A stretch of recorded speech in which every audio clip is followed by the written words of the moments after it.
Hello नमस्कार जय हिंद। स्वागत आप सभी का दिगम मंत्रा के यूट्यूब चैनल पर। और मैं विकास गुप्ता हाजिर हूं आपके बीच एक और नए वीडियो के साथ, जहां हम डिस्कस करने वाले हैं इंश्योरेंस सर्विसेज के बारे में। तो अभी रिसेंट में हमारा जो टॉपिक चल रहा है वो है business services, right. Business services में हमने बैंकिंग, ई बैंकिंग, ठीक है, टेलीकॉम और कम्युनिकेशन सेक्टर्स के बारे में हम लोगों ने डिस्कस किया था, है ना। आज जो हम डिस्कस करने वाले हैं वो हम डिस्कस करने वाले हैं इंश्योरेंस सर्विसेज। इंश्योरेंस सर्विसेज में दो तरह के क्वेश्चंस जो हैं वो बनते हैं। एक तो जो प्रिंसिपल्स ऑफ इंश्योरेंस हैं, है ना, बीमे के जो सिद्धांत हैं, वहाँ से एक क्वेश्चन बनता है। और एक जो टाइप्स ऑफ इंश्योरेंस हैं, माने जो उनके प्रकार हैं, वहाँ से एक क्वेश्चन बनता है।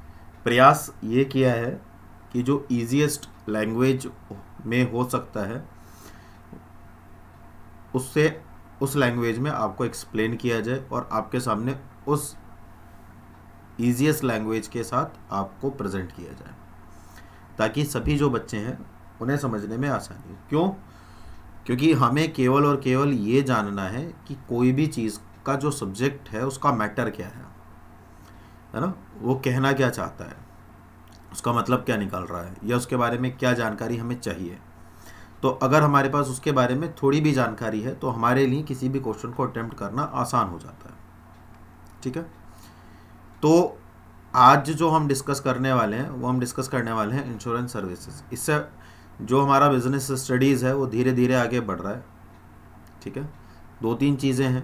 एक तो जो भी बच्चे टीजीटी पीजीटी की प्रिपरेशन कर रहे हैं या किसी भी लेवल की तैयारी कर रहे हैं, अब कोई भी लेवल है आपका, केवल टीजीटी पीजीटी नहीं, कोई भी लेवल है, अगर इंश्योरेंस सर्विसेज या बिजनेस सर्विसेज आपके में टॉपिक है, जो कि नॉर्मली होता ही है, तो ये वीडियो आपके लिए डेफिनेटली बेनिफिशियरी रहने वाला है, अनडाउटेडली, ठीक है।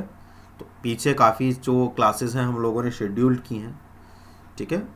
मैं प्लेलिस्ट जो है लास्ट में अटैच कर दूंगा वीडियो के एंड में, तो आपको वो आसानी से मिल जाएगी। बाकी इससे पहले जो फाइनेंशियल अकाउंटिंग हमने किया है उसका भी मैं लिंक वीडियो के जो अपर कॉर्नर में कार्ड पे ऐड कर दूंगा, तो वहाँ से भी आप उस तक जा सकते हो। और वरना तो आप डिस्क्रिप्शन बॉक्स में लिंक दिए हुए हैं, वहाँ से भी आप कनेक्ट हो सकते हो, ठीक है। तो चलिए शुरू करते हैं अपना आज का वीडियो, जहाँ हम डिस्कस करने वाले हैं इंश्योरेंस सर्विसेज के बारे में। बहुत ध्यान से समझते हुए चलिएगा, ठीक है। चलिए, तो सबसे पहले जान लेते हैं कि इंश्योरेंस होता क्या है। इंश्योरेंस क्या होता है? देखिए, कोई भी व्यक्ति, एक चीज़ मैं आपको बताता हूँ कि एक चीज़ हमेशा ध्यान रखिए कि जो फ्यूचर होता है वो अनसर्टेन होता है। माने इन फ्यूचर क्या होगा हमें नहीं पता, तो इसका मतलब है अनसर्टेन है, तो कहीं ना कहीं वहाँ पर रिस्क इन्वॉल्व है। क्या है? वहाँ पर रिस्क इन्वॉल्व है। और इस रिस्क को मिनिमम करने के लिए, मिनिमाइज करने के लिए हम किसका सहारा लेते हैं? हम इंश्योरेंस का सहारा लेते हैं। अब इंश्योरेंस ये ऐसा क्या है इसके अंदर कि जो हमारा रिस्क है वो बिल्कुल मिनिमम हो जाता है या ख़त्म हो जाता है। तो उसमें होता क्या है कि ये जो इंश्योरेंस कंपनीज होती हैं, ये हमारा जो रिस्क है उसको क्या कर लेती हैं? उसको शेयर कर लेती हैं। उसको क्या कर लेती है? शेयर कर लेती हैं, जिससे हमारा जो लॉस है वो क्या हो जाए? कम हो जाए, ठीक है। आज की डेट में जो इंश्योरेंस कंपनीज हैं उनका स्कोप काफ़ी बढ़ गया है, ठीक है। तो सबसे पहली बात ये आती है कि सर ये रिस्क शेयर कर लेती हैं और ये पैसा दे देती हैं, इनके पास पैसा कहाँ से आता है? तो होता क्या है जनरली कि जो इंश्योरेंस कंपनीज होती हैं वो प्रीमियम के रूप में क्वार्टरली, हाफ ईयरली या एनुअल बेसिस पर आपसे पैसा रिसीव करती हैं। और जो उनके पास पैसा रिसीव होता है, मान के चलिए मैंने एक व्यक्ति है राज, इन्होंने अपनी लाइफ का इंश्योरेंस लिया कि भाई अगर कभी मेरी डेथ हो जाए, एक्सीडेंट हो जाए तो क्लेम हो जाएगा। अब ये संभावनाएं ये भी है कि जैसे इन्होंने क्लेम लिया तुरंत ही ये बाहर निकले, इनका एक्सीडेंट हो गया, क्लेम की राशि इन्हें मिल जाएगी। लेकिन ऐसी संभावनाएं कितने लोगों के साथ होती है? मान के चलिए उस दिन LIC में 100 लोगों का इंश्योरेंस हुआ, क्या 100 लोगों के साथ ये ट्रेजेडी होगी? नहीं, उनमें से कोई एक व्यक्ति हो सकता है। वैसे तो 100 में से एक भी नहीं होता है, मान लीजिए 10,000 में कोई एक व्यक्ति ऐसा मान लीजिए। तो उनसे जो पैसा आया, उनसे सबसे पैसा आया, है ना, और वो पैसा कहाँ पर चला गया? यहाँ पर चला गया। अब मान के चलो कि यहाँ इसका भी एक्सीडेंट नहीं हुआ, तो क्या करेंगे? इनके पास तो पैसा जमा है, तो ये पैसा क्या करते हैं? ये पैसा एज अ लोन इंडस्ट्री को दे देते हैं, जिसके रूप में इन्हें क्या मिलता है? इंटरेस्ट मिलता है। तो ये भी एक चीज़ है, ठीक है। तो काफ़ी, ठीक है, कोई भी जो धंधा चल रहा है, जो बिजनेस चल रहा है, वो केवल और केवल सोशल सर्विस करने के लिए नहीं चल रहा है, वो उनके पीछे एक मोटिव है प्रॉफिट अर्न करने का। वो बात एक अलग है कि रिस्क शेयर कर रहे हैं, रिस्क मिनिमाइज हो गया, कॉस्ट निकल गई, लॉस नहीं हुआ, लेकिन आप ये भी सोचो कि वो पैसा आ कहाँ से रहा है। कोई अपने पास से कोई इतना बड़ा दानवीर नहीं है कि भाई अपने पास से पैसा तुम्हें दे रहा है कि भाई ओ बाबू तुम्हें नुकसान हो गया, कोई बात नहीं, मैं हूँ ना, मैं तुम्हारा लॉस बियर कर लूँगा। ऐसा कोई नहीं करता है, उसके पीछे वो ऑलरेडी से प्रॉफिट जनरेट कर रहे हैं, है ना। तो इंश्योरेंस क्या है, चलो मैं अब डिस्कस कर लेते हैं, टेक्निकल लैंग्वेज पर आ जाते हैं, ठीक है। तो इंश्योरेंस क्या है? इंश्योरेंस आपके रिस्क को क्या कर देता है? मिनिमम कर देता है। इंश्योरेंस का मतलब क्या होता है? सबसे पहले तो आप ये समझो कि ये कॉन्ट्रैक्ट होता है। क्या होता है? कॉन्ट्रैक्ट होता है। किसके बीच में कॉन्ट्रैक्ट होता है? ये दो लोगों के बीच में कॉन्ट्रैक्ट होता है। और वो लोग कौन कौन है ना? वो लोग कौन कौन है? एक तो व्यक्ति, है ना, एक तो व्यक्ति जोखिम का बीमा किया जाता है, उसे क्या कहा जाता है? बीमाकृत कहा जाता है, जो बीमा ले रहा है ना। और जो फर्म नुकसान के जोखिम का बीमा करती है उसे बीमाकर्ता कहा जाता है, ठीक है। माने दो पर्सन है, एक बीमा कराने वाला, एक बीमा करने वाला। तो जो करने वाला है वो कौन है? इंश्योर्ड है ना। और जो बीमा ले रहा है वो कौन है? इंश्योरर है। क्लियर है? तो एक बीमा कृत है जो बीमा ले रहा है, एक बीमा करता है जो बीमा कर रहा है। क्लियर है? इसके बदले ये क्या देते हैं? बीमा करने वाला जो व्यक्ति है वो बीमा कराने वाले व्यक्ति से क्या लेता है? एक प्रीमियम शुल्क लेता है। क्या लेता है? एक प्रीमियम शुल्क लेता है, एक राशि लेता है, जिसको इंश्योरेंस प्रीमियम कहा जाता है। ये होता है इंश्योरेंस। क्लियर है ये वाली बात? मेरे ख्याल से यहाँ तक बात समझ आ गई होगी।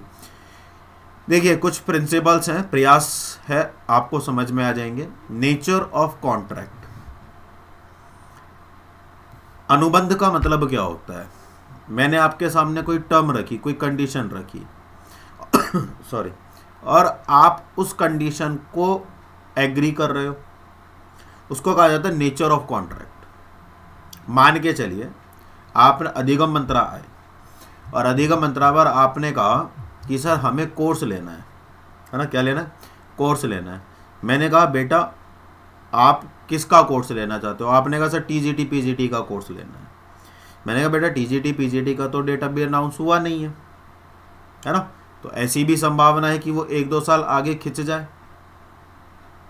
तो मैं क्या करूँ? अब ऐसा तो है नहीं कि मैं 3-4 साल तक आपको पढ़ाता रहूँगा, फिर बाकी के बैचेस कैसे पढ़ाए जाएंगे, है ना। तो मैंने आपसे एक कंडीशन रख दी। मैंने कहा बेटे एक काम करेंगे, हम जब तक आपका सिलेबस नहीं हो जाता पहले आपका आराम से सिलेबस कराएंगे। बोले हाँ ठीक है सर। जब सिलेबस कंप्लीट हो जाए, अगर उस दौरान डेट्स अनाउंस हो जाती हैं बहुत अच्छी बात है, लेकिन अगर डेट्स अनाउंस नहीं होती हैं तो हम आपके मंथ में 2 बार क्या कर लेंगे? टेस्ट कर लेंगे। महीने में 2 बार क्या कर लेंगे? टेस्ट कर लेंगे। और उसके बाद जब भी डेट अनाउंस होंगी हम आपको रेगुलर मॉक टेस्ट के लिए बुला लेंगे। आपने कहा बहुत बढ़िया सर, ठीक है। तो मैंने कहा अगर आप इन शर्तों को मानने के लिए तैयार हो तो आप एडमिशन ले लो, वरना कोई बात नहीं है ना। तो आपने कहा ठीक ही तो है, बुराई क्या है, हमारी प्रिपरेशन हो जाएगी, फिर साल प्रिपरेशन कर लेंगे और मंथ में 2 बार टेस्ट हो ही रहे, उसके बाद मॉक टेस्ट हो ही जाएंगे। तो आपने कहा ठीक है सर, हम आपकी कंडीशन मानने के लिए तैयार हैं। तो मैंने क्या कहा, मैंने एक प्रपोजल रखा आपके सामने और आप उसे मान रहे हो। इसी को कहा जाता है नेचर ऑफ कॉन्ट्रैक्ट। क्लियर हो गई ये वाली बात? मेरे ख्याल से इससे आसान तरीके से तो नहीं हो सकता। इसके बाद होता है गुड फेथ। अब गुड फेथ का मतलब क्या है? अब मैंने आपसे कहा कि बेटा क्या आप कॉमर्स बैकग्राउंड से हो? तो आपने कहा सर को क्या ही पता चल रहा है, कह देते हैं कि हाँ सर बैकग्राउंड से, कॉमर्स बैकग्राउंड से। तो आपने कह दिया कि सर कॉमर्स बैकग्राउंड से हो, अब पता तो मुझे चल ही जाएगा। तो आपने क्या कहा, तो जब मैं क्लास चल रही थी तो मैंने आपसे कुछ पूछा, आपने ही आंसर करो, मैंने कहा नहीं आता होगा, लेकिन आप कोई भी आंसर नहीं कर पा रहे हो, मैं समझ गया। तो अब मैंने आपसे पूछा कि बेटा आप कॉमर्स बैकग्राउंड से हो? तो आपने कहा नहीं सर मैं कॉमर्स बैकग्राउंड से नहीं हूँ। ठीक है, जबकि मेरी जो फीस थी वो दोनों के लिए अलग थी। जो कॉमर्स बैकग्राउंड से हैं उनकी फीस अलग है, जो नॉन कॉमर्स बैकग्राउंड से उनकी फीस अलग। ये केवल एक उदाहरण के तौर पर बता रहा हूँ, इसमें फालतू के लॉजिक मतलब ऐड मत करना कोई भी लॉजिक कि सर कॉमर्स नॉन कॉमर्स कैसे। खाली समझो कि भाई नॉन कॉमर्स की फ़ीस अलग रखी है और कॉमर्स की फ़ीस अलग रखी है। आपका एडमिशन होना था नॉन कॉमर्स में, आपने ले लिया गलत इन्फॉर्मेशन दे करके किसमें, कॉमर्स में।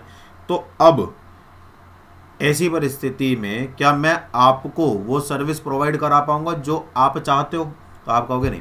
यही इंश्योरेंस में होता है। मान के चलिए आप लाइफ इंश्योरेंस ले रहे हैं, आप हेल्थ इंश्योरेंस ले रहे हैं, या आप कोई किसी भी कमोडिटी गुड्स का इंश्योरेंस ले रहे हैं, तो आपको जो इंश्योरेंस करने वाली कंपनी है, जो एजेंट है, उसके सामने अपनी सारी बातों को खोल के रखना होगा कि भाई मेरे को हेल्थ इंश्योरेंस चाहिए, लेकिन साथ साथ में मुझे ये डिसीज़ भी है, डॉक्टर की यहाँ पर ट्रीटमेंट भी चल रहा है और ये प्रॉब्लम है और डॉक्टर ने ये रिपोर्ट्स दी हैं। अगर आप ऐसा नहीं करोगे तो क्या होगा? अगर आप ऐसा नहीं करोगे तो आपको मिलने वाली जो क्लेम की राशि है वो शून्य हो जाएगी। क्यों?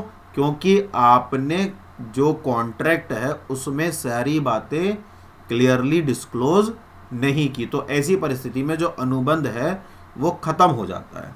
क्लियर है ये वाली बात? इसके बाद आता है प्रिंसिपल ऑफ इंश्योरेबल इंटरेस्ट। अब देखो एक चीज है, मान के चलिए कोई गाड़ी है,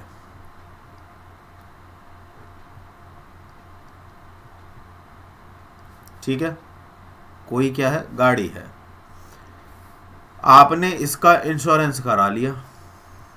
क्या करा लिया? इसका इंश्योरेंस करा लिया पूरी गाड़ी का। अब आपके मजे आ गए कि अब तो ये टूटे फूटे, गिर जाए, पड़ जाए, मर जाए, कुछ भी हो जाए, मेरे को क्या नुकसान तो मुझे मिल ही जाएगा। तो अगर आप ये मेंटालिटी लेकर के चलेंगे तो भी आपका जो कॉन्ट्रैक्ट है वो समाप्त कर दिया जाएगा।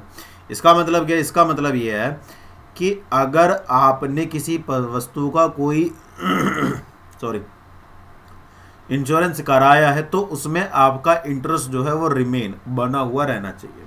आपको उस वक्त भी उसका ख्याल रखना है जब आपने उसका इंश्योरेंस करा लिया है। क्लियर है ये वाली बात? या दूसरी चीज, एक चीज और आती है इसमें क्या आती है कि जब आप किसी भी चीज का इंश्योरेंस ले रहे हैं तो वो वस्तु पर अधिकार आपका होना चाहिए। तो उस वस्तु पर अधिकार किसका होना चाहिए? आपका होना चाहिए। तो ये दो चीजें हैं जो प्रिंसिपल ऑफ इंश्योरेबल इंटरेस्ट में आती हैं। माने वो किसी तीसरे व्यक्ति के पास नहीं होनी चाहिए, उस पर किसी तीसरे व्यक्ति का अधिकार नहीं होना चाहिए। ठीक है, ये है।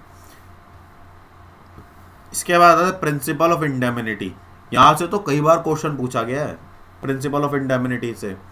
क्षतिपूर्ति का सिद्धांत। क्षतिपूर्ति का सिद्धांत क्या कहता है कि भाई अगर आपको कोई नुकसान हो रहा है, मान के चलिए एक उदाहरण ले लेते हैं, ये गाड़ी है, आपने इसका इंश्योरेंस कराया, कितने में कराया जी? 12 लाख में कराया। कितने में कराया? 12 लाख में। और गाड़ी का एक्सीडेंट हो गया, खड़ी है, पीछे से कोई ट्रक आया, ठोक के चला गया, और गाड़ी के जो पीछे का हिस्सा है, बोनट वगैरह जो भी उसको कहा जाता है टेक्निकल लैंग्वेज में, उसको बहुत हानि हुई और गाड़ी को कुल मिलाकर के नुकसान हुआ 5 लाख का। समझ में आ गई? इंश्योरेंस कितने का कराया है? 12 लाख का। नुकसान कितने का हुआ है? 5 लाख का। अब आप बीमा कंपनी पहुंचेगी, साहब गाड़ी में नुकसान हो गया, बीमा दो, गाड़ी ठीक करानी है। बीमा कंपनी ने देखा, अच्छा, तो उसने बुलाए मैकेनिक वगैरह कि देखो भाई कितने का क्या नुकसान हुआ है। तो उन्होंने बताया कि साहब 5 लाख रुपए का नुकसान हुआ है और 5 लाख रुपए में गाड़ी बिल्कुल नई टंच बिल्कुल ऐसी हो जाएगी जैसे बेबी शोरूम से निकाली है। तो बीमा कंपनी अब 12 लाख रुपए का भुगतान नहीं करेगी। बीमा कंपनी कितने का भुगतान करेगी? 5 लाख का। इसी को कहा जाता है क्षतिपूर्ति का सिद्धांत। माने जितनी क्षति हुई है, जितना नुकसान हुआ है, केवल उसी की क्या की जाएगी? पूर्ति की जाएगी। इसलिए इसे क्षतिपूर्ति नुकसान कहा जाता है। और कभी भी क्षतिपूर्ति नुकसान लाइफ इंश्योरेंस में काम नहीं करता, ये हमेशा जनरल इंश्योरेंस में काम करता है। माने marine insurance, fire insurance, right, इनमें ये काम करता है। आगे भी पढ़ेंगे जब हमने टाइप्स ऑफ इंश्योरेंस पढ़ेंगे तो, है ना।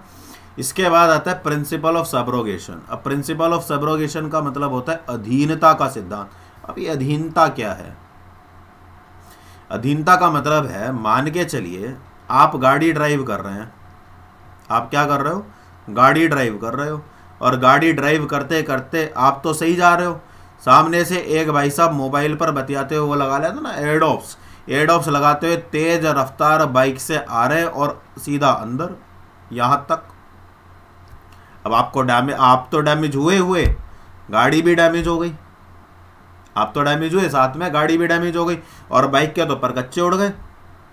अब आपको होश आया, पुलिस केस बना, अब आप निकले बाहर, मरी सुरी जैसे भी हालत में थे, डॉक्टर एम्बुलेंस आई, डॉक्टर वगैरह के गए, सब कराया। तो ऐसी कंडीशन में अब आप इंश्योरेंस कंपनी के पास पहुंचे कि साहब नुकसान हो गया, नुकसान दो। तो इंश्योरेंस कंपनी ने कहा नुकसान कैसे हुआ? कि सामने बाइक वाला आ रहा था, ठोक दी। क्योंकि तो अब नुकसान मैं नहीं दूंगी। कि क्या मतलब? कि हाँ, अब नुकसान देगा वो तीसरा व्यक्ति जिसकी वजह से नुकसान हुआ है। तो जो इंश्योरेंस कंपनी है, तीसरे व्यक्ति अगर लॉस का कारण बनता है तो उससे उस लॉस की रिकवरी कराने में कानूनी रूप से जो पीड़ित व्यक्ति है उसकी क्या करती है? सहायता करती है। इसी को क्या कहा जाता है? इसी को कहा जाता है प्रिंसिपल ऑफ सबरोगेशन। क्लियर हुई ये वाली बात? बहुत सुंदर। इसके बाद आता है डबल इंश्योरेंस। क्या आता है? Double insurance. अब ये डबल इंश्योरेंस का क्या लॉजिक है सर? देखिए, एक कंपनी है ए, एक कंपनी है बी, ठीक है। मैंने 30,000 का बीमा यहां से करा लिया और मैंने 50,000 का बीमा यहां से करा लिया। ये रुको एक मिनट, मैंने 20,000 का बीमा यहां से करा लिया और मैंने 30,000 का बीमा यहां से करा लिया, ठीक है साहब, कोई दिक्कत?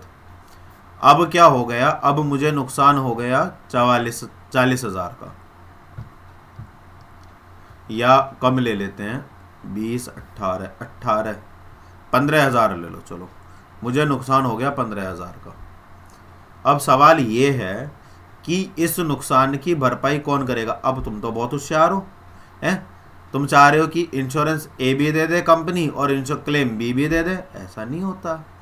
अब ये क्या होगा कि भाई आपको 15,000 रुपये चाहिए और आपने टोटल इंश्योरेंस ले रखा है 50,000 का, तो 2/5, तो 5 या 15 और दूनी 6, तो 6,000 तो ये देगी, और ऐसी इसका ले लेंगे कि 15,000 मल्टीप्लाई बाय 3/5, 9,000। तो आपको मिलेंगे 15,000 ही। आप चाहे 10 से करा लो, इसमें से 6,000 कौन देगा? कंपनी ए देगी, और 9,000 कौन देगा? कंपनी बी देगी। आप ये मत सोचो कि ज़्यादा इंश्योरेंस कंपनी से अगर हम इंश्योरेंस करा रहे हैं तो हमें एक्स्ट्रा बेनिफिट होगा। एक्स्ट्रा बेनिफिट नहीं होगा। मैंने क्या कहा? हर कोई बंदा जो धंधा खोल करके बैठा है वो पैसा कमाने के लिए बैठा हुआ है। जितना आप समझदार हो, सामने वाला उससे भी ज़्यादा समझदार है, और ये शर्तें तय होती हैं, ठीक है। इसी को कहा जाता है double insurance.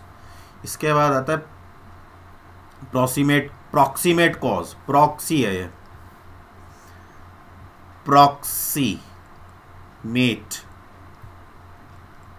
Proximate cause. Proximate का मतलब क्या? अनुमानित। क्या है इसका मतलब? अनुमानित। माने इस कहने का मतलब क्या है कि आप, है ना, कि कोई भी जो लॉस होता है उसके दो कारण होते हैं, एक तो इंश्योर्ड पर्ल्स और एक होता है अनइंश्योर्ड पर्ल्स, ठीक है। एक तो बीमित खतरे, जिस खतरे को आपने बीमा में रखा हुआ है, और एक होता है असुरक्षित खतरे, कि भाई जो जिसके कारण बीमा नहीं हो रहा है, तो उसको क्या कहा जाता है, प्रॉक्सिमेट कॉज कहा जाता है। जैसे मान के चलिए क्या उदाहरण दे दूं बताओ, चलो उदाहरण मैंने लिखे तो नहीं है, चलो मैं ऐसी समझने की कोशिश करना। ये एक बिल्डिंग है ये बिल्डिंग 1, अब ट्रीवेरी मत समझ लेना, ड्राइंग बहुत गंदी है मेरी। और एक बिल्डिंग 2 है, वो बिल्कुल इसी के बराबर में खड़ी है। आपने अभी देखा होगा पीछे कुछ टाइम पहले एक ट्विन टावर था, वो ट्विन टावर क्या हुआ था, डिमोलिश हुआ था, याद है। अब आप मान के चलो कि इसको डिमोलिश करना है। अब ये जैसी डिमोलिश हुई, इसकी वजह से ये बिल्डिंग भी क्या हो गई, डिमोलिश हो गई। इतना ज़्यादा कंपन हुआ कि ये भी डिमोलिश हो गई। अब हमने ले रखा है इसका फायर इंश्योरेंस। क्या ले रखा है इसका, फायर इंश्योरेंस। अब क्योंकि भाई आग लगने के कारण तो ये नहीं हुई है, लेकिन फिर भी क्योंकि ये डेमोलिश हो गई है, और डेमोलिश होने के पीछे के कारण क्या है, ये बिल्डिंग है, तो कंपनी क्या मानती है, कंपनी ये मानती है कि ये कुछ कंडीशंस होती हैं, है ना, जिस पे कंपनी पहले से ही कि भाई ये कारण हो सकते हैं। तो कंपनी इसको क्या मानती है, इसको ये मानती है कि ये फायर के वजह से, मतलब आग लगने की वजह से होने वाले कारणों के बेहद नज़दीक है। तो इसलिए कंपनी ऐसी परिस्थिति में इंश्योरेंस दे देती है। एक तो ये बात है। दूसरी बात मैं बताता हूं, मान के चलिए आपने मरीन इंश्योरेंस लिया, ठीक है, तो अगर आपका जहाज डूबता है, आपका जहाज क्या होता है, डूबता है, तो आपको उसका बेनिफिट मिलेगा। किंतु अगर जहाज में कोई चूहा घुस गया और चूहे ने आपका सामान खराब कर दिया, है ना, समझ रहे हो, आपका सामान क्या कर दिया, खराब कर दिया, तो उससे होने वाली हानि को वो प्रॉक्सिमेट, अनुमानित नहीं मानेंगे। तो इस परिस्थिति में आपका इंश्योरेंस क्लेम एक्सेप्ट नहीं होगा। ये मैंने दोनों परिस्थितियां बता दी, किस परिस्थिति में होता है और किस परिस्थिति में नहीं होता। क्लियर है बेटा ये वाली बात। चलिए, ये कैसे नहीं हो रहा भाई, सिलेक्ट हो। चलिए, इसके बाद हम बात करते हैं प्रिंसिपल ऑफ मिटिगेशन। मिटिगेशन का मतलब होता है न्यूनीकरण। न्यूनीकरण का मतलब होता है शून्य कर देना। शून्य कर देने का मतलब क्या होता है, मिनिमाइज कर देना। शून्य तो नहीं कर सकते बट मिनिमम कर देना। मान के चलिए कि आप कहीं कुछ कर रहे हैं, अचानक से उसको नुकसान हो गया। मान के चलिए आपने अपनी बिल्डिंग का क्या कराया, इंश्योरेंस कराया। आपने बिल्डिंग का क्या कराया, इंश्योरेंस कराया। बिल्डिंग के 5th फ्लोर पर अचानक से क्या लग गई, आग लग गई। अब आप पैर पसार के हाथ पे हाथ डाले बैठे हो, कंधे पे हाथ रख के, जलने दो, कोई बात नहीं, ये इंश्योरेंस का पैसा आ जाएगा। नहीं आएगा साहब। क्यों नहीं आएगा सर, बताता हूँ क्यों नहीं आएगा। इसलिए नहीं आने का है क्योंकि आपने उस नुकसान को कम करने के लिए कोई भी स्टेप नहीं उठाए। और जबकि इंश्योरेंस के तहत कॉन्ट्रैक्ट में ये तय होता है कि अगर नुकसान हो रहा है तो आप उसको बिल्कुल मिनिमाइज करने का प्रयास करोगे। प्रयास करो, हो जाए ठीक है, नहीं हो कोई बात नहीं, ठीक है। इसी को कहा जाता है न्यूनीकरण, मिटिगेशन। क्या कहा जाता है बेटा इसको, मिटिगेशन, ठीक है। ये एक चीज़ है। तो ये हमारे कुछ प्रिंसिपल्स हैं। इसके बाद फंक्शंस भी हैं। क्या क्या फंक्शंस हैं, क्या फ़ायदा है इससे। एक तो हमें सेफगार्ड हो जाता है लव्ड वंस का। जैसे आपने अपने बच्चों का हेल्थ इंश्योरेंस करा लिया, लाइफ इंश्योरेंस करा लिया। रिस्क शेयर हो जाता है, जो हमने स्टार्टिंग में डिस्कस किया था। लॉस कम हो जाते हैं। बड़ी एंटरप्राइजेस का जो उनका ग्रोथ होता है, मान के चलिए जो बहुत बड़ी बड़ी एंटरप्राइजेज हैं, इंडस्ट्रीज़ हैं, वो अपना इंश्योरेंस करा के रखते हैं ताकि उनका लॉस कम हो। लॉस कम होगा तो कॉस्ट रिड्यूस हो जाएगी, कॉस्ट रिड्यूस हो जाएगी तो वो ज़्यादा एक्सप्लोर कर पाएंगी। इकोनॉमी को बूस्ट करते हैं, लोग इंश्योर्ड कराते हैं। भाई देखो, दो फायदे हैं। एक तो ये मनी लैंड कर सकते हैं, क्या कर सकते हैं, ये मनी लैंड कर सकते हैं। दूसरा यहाँ पर ये किस में हेल्प कर रहे हैं, इंडस्ट्रियलाइजेशन ग्रोथ में हेल्प कर रहे हैं, तो इकोनॉमी तो बूस्ट होगी। इसका दूसरा लास्ट क्या है, इंश्योर्ड सेफ्टी एंड सिक्योरिटी। ये प्रयास करते हैं कि जिसने भी इंश्योरेंस लिया है वो बिल्कुल सुरक्षित रहे। तो इसके कुछ क्या हैं फंक्शंस।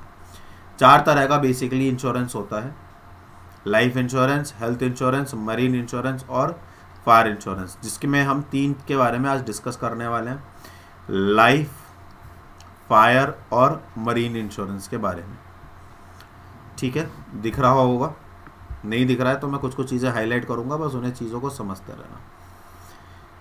इसका जो है हिंदी वर्जन अवेलेबल नहीं है, ये ऐसे ही है, क्योंकि अगर मैं इसको दूसरे पेज पर लेकर के जाता तो फिर वो मज़ा नहीं आता। मैं हिंदी में एक्सप्लेन इसको पूरा हिंदी में ही करूँगा। सब्जेक्ट मैटर, लाइफ इंश्योरेंस का सब्जेक्ट मैटर क्या है, ह्यूमन लाइफ, लोगों की ज़िंदगी। फायर इंश्योरेंस का सब्जेक्ट मैटर क्या है, physical property, laptop, building, equipments, कोई भी एसेट। मरीन इंश्योरेंस का क्या है, इसमें कई आते हैं, फ्राइट आता है, कार्गो आता है और शिप आता है। शिप में फ्राइट और कार्गो दोनों क्या है, शामिल है। ठीक, इसके बाद आता है रिस्क। लाइफ इंश्योरेंस में जब आप लाइफ इंश्योरेंस लेते हैं तो 2 कंडीशन हो सकती हैं, या तो आपकी मैच्योरिटी से पहले डेथ हो जाए या मैच्योरिटी के बाद डेथ हो। आपका पैसा दोनों में से जो भी पहले होगा उस पर मिल जाएगा। मान के चलिए आपने 20 साल की पॉलिसी ली और 12 साल में आपका डेथ हो गया जिसने पॉलिसी ली, तो अब मैच्योरिटी कब है उसकी, 20 साल बाद है। डेथ कब हो गई, 12वें ही साल हो गई, तो उसको 12 साल में उसका पैसा मिल जाएगा। अब उस व्यक्ति की डेथ ही नहीं हुई, लाइफ इंश्योरेंस पॉलिसी का टाइम पीरियड खत्म हो गया, तो पहले क्या आएगा, डेथ के 20 साल पहले आएंगे, तो जो जैसे ही 20 साल पूरे होंगे उसको उसका क्लेम दे दिया जाएगा। तो यहाँ पर जो भी पहले होगा उसके आधार पर क्लेम सेटलमेंट किया जाता है। ठीक है, इसके बाद आता है फायर इंश्योरेंस में।